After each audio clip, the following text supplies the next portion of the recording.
নমস্কার বন্ধুরা, SM study ব্লগে সবাইকে স্বাগতম ও শুভেচ্ছা জানাচ্ছি।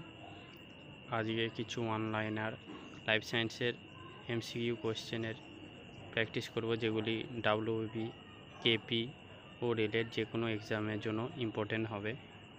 কোশ্চেনগুলো দেখে নিই, চলুন শুরু করি সেশনটা।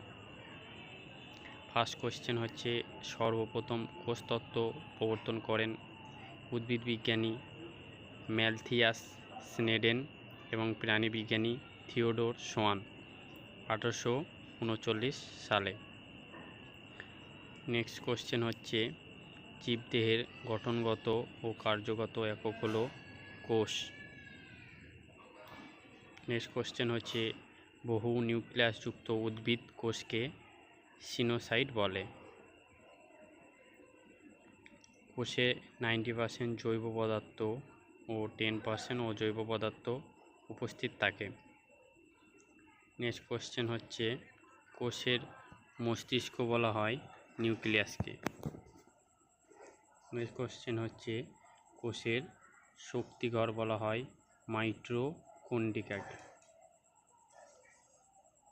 আত্মঘাতী থলি বলা হয় লাইসোজোমকে।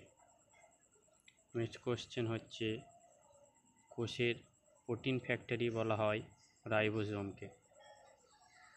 নেক্সট কোশ্চেন হচ্ছে, ফ্লেরোজোমকে উদ্ভিদের লাইসোজোম বলে। নেক্সট কোশ্চেন হচ্ছে, কোষের মধ্যে অবস্থিত ক্যালসিয়াম অ্যাক্সালেটের ক্লাসকে রেফাইডস বলে।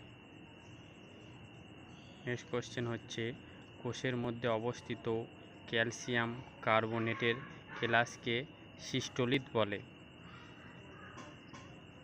বিজ্ঞানী রবার্ট হুক 1665 সালে সর্বপ্রথম কোষ আবিষ্কার করেন। বিজ্ঞানী লিওয়েন হুক সর্বপ্রথম জীবিত কোষ আবিষ্কার করেন।